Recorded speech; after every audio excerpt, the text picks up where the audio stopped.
Allu Arjun case విషయంలో అయితే bail మంజూరైనట్లయితే తెలుస్తుంది. 50,000 జరిమానాతో పాటు 2 పూచీకత్తులతో ఈరోజు నాంపల్లి కోర్టులో అల్లు అర్జున్కి అయితే బెయిల్ మంజూరు చేసినట్లయితే తెలుస్తుంది. వాదోపవాదాలు విన్న కోర్టు అయితే ఎట్టకేలకు అల్లు అర్జున్కి అయితే బెయిల్ వచ్చిందని తెలుస్తుంది. అయితే బెయిల్ వస్తుందా లేదా అని సినీ వర్గాల్లో తీవ్ర కలకలం రేపింది. తీవ్ర ఉత్కంఠ నెలకొన్న పరిస్థితిలో కొద్దిసేపటి కిందే అల్లు అర్జున్కి అయితే బెయిల్ లభించినట్లయితే తెలుస్తుంది. సంజయ్ థియేటర్ తొక్కిసలాటలో జరిగిన పరిణామాలు అయితే అల్లు అర్జున్ మెడకు చుట్టుకున్నట్లయితే తెలుస్తుంది. అయితే పోలీసులు ఈ విషయం సంబంధించి అల్లు అర్జున్కి బెయిల్ ఇవ్వద్దు అంటే ఆ ప్రభుత్వం తరఫున లాయర్లు అయితే మాట్లాడడం జరిగింది. అల్లు అర్జున్కు బెయిల్ ఇస్తే తను డబ్బు కలుపుబడి ఉన్న వ్యక్తి కేసును మార్చే అవకాశం ఉన్నట్టు పోలీసులు అటు కోర్టు లాయర్లు కూడా దాదాపు వినిపించినట్లయితే తెలుస్తుంది. అలాగే గతంలో కూడా అంటే పోలీస్ స్టేషన్ వినిపించినప్పుడు పోలీసులకు అల్లు అర్జున్ సహకరించలేదనే విషయం కూడా లాయర్లు తెలుపుతున్న పరిస్థితి కనబడుతుంది. కానీ ఇవన్నీ పక్కన పెట్టిన కోర్టు అయితే అల్లు అర్జున్ లాయర్లు అయితే బెయిల్ తీసుకురావడం జరిగింది. మధ్యంతరం బెయిల్ కాకుండా రెగ్యులర్ బెయిల్ అయితే అల్లు అర్జున్కి అయితే ఆ బెయిల్ వచ్చినట్లు తెలుస్తుంది. ఇక్కడ నుంచి రెగ్యులర్ బెయిల్ అంటే తనకు ఎప్పుడైతే కేసు ఉంటుందో అప్పుడే వెళ్ళి అటెండ్ కావాలని చెప్తుంది. మధ్యంతర బెయిల్ వచ్చిన అల్లు అర్జున్ అయితే దీనిపైన నాంపల్లి కోర్టుకు వెళ్ళిన పరిస్థితి ఉంది. నాంపల్లి కోర్టులో అయితే రెగ్యులర్ బెయిల్ అయితే మంజూరు చేయడం జరిగింది. ఏది ఏమైనప్పటికీ గత 20 రోజులు అల్లు అర్జున్ చుట్టూ తిరుగుతున్న ఈ విధాంతం అయితే ఇప్పటికైతే అల్లు అర్జున్కు రెగ్యులర్ బెయిల్ రావడంతో కొద్దిగా అల్లు అర్జున్ కుటుంబం వచ్చి మెగా ఫ్యామిలీ కుటుంబం వచ్చి కొద్దిగా ఊపిరి పీల్చుకున్నామని చెప్పుకోవచ్చు. ఎందుకంటే కొద్దిగా పుష్ప 2 సినిమా ఎప్పుడైతే ప్రీమియర్ షో రిలీజ్ అయిందో ఆ రోజు సంజయ్ థియేటర్ వద్ద రేవతి అని మహిళ తప్పించినట్టు చనిపోవడంతో అలాగే అల్లు అర్జున్పై కేసు పెట్టడం, అల్లు అర్జున్పై కేసు పెట్టడం, అల్లు అర్జున్ పోలీస్ స్టేషన్ అటు నుంచి కోర్టులో జైలుకి వెళ్ళడం ఇదంతా ఒక సంచలనంగా మారింది. తెలుగు ఇండస్ట్రీలలో ఇలాంటి సంఘటనలు ఇదే మొదటిసారి సినీ వర్గాలు చెప్తున్నాయి. దీనిపైన రేవంత్ రెడ్డి కావచ్చు ఇటు సినీ వర్గాలు కూడా భేటీ అయిన పరిస్థితి కూడా వినబడుతుంది.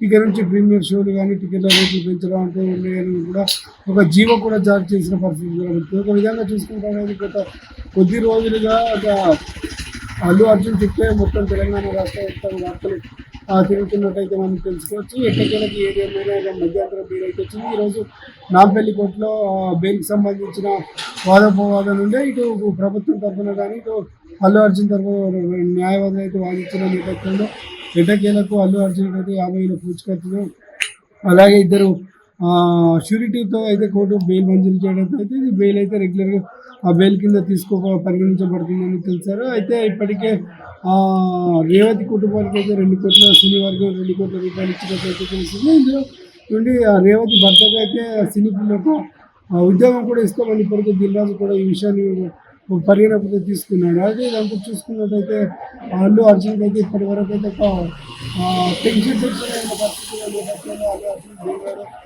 ఒకందుకు అల్లు అర్జున్ ఆనందం వ్యక్తం చేస్తున్న పరిస్థితి కనబడుతుంది. అయితే అల్లు అర్జున్ గురించి ఐకాన్ స్టార్ అలాగే స్టైల్ స్టార్ అని పిలవకూడదని చెప్తున్న పరిస్థితి కనబడుతుంది.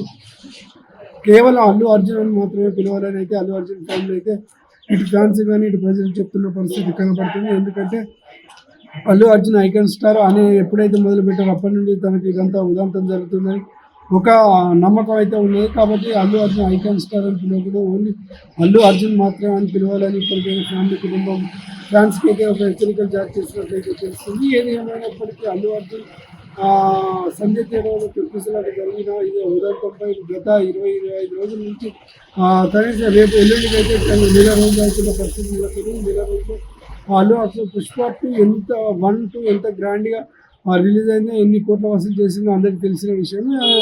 ఇదంతా జరుగుతున్న నేపథ్యంలో అల్లు అర్జున్ ఈ తొక్కిసలాటలో అమ్మాయి చనిపోవడం కేసు అవడం ఇదంతా కూడా తను ఒక విధంగా మానసికంగా తనని బాధ పెట్టిందని చెప్తున్న పరిస్థితి కూడా కాబట్టి తను కావాలని చేయలేదు, అనుకోకుండా జరిగిన పరిస్థితి అని ఇటు అల్లు అర్జున్ అటు పోలీస్ స్టేషన్లో చెప్పిన పరిస్థితి. కానీ పోలీసులు అయితే దీనికి సంబంధించిన పూర్తి సీసీ ఫుటేజ్ని బయటకు విడుదల చేయడంతో అల్లు అర్జున్పై మరింత బలంగా కేసు పెట్టడం కూడా జరిగింది. ఏదేమైనప్పటికీ అల్లు అర్జున్కు బెయిల్ రావడం సినీ వర్గాల్లో ఆనందం వ్యక్తం చేస్తున్న పరిస్థితి కనబడుతుంది.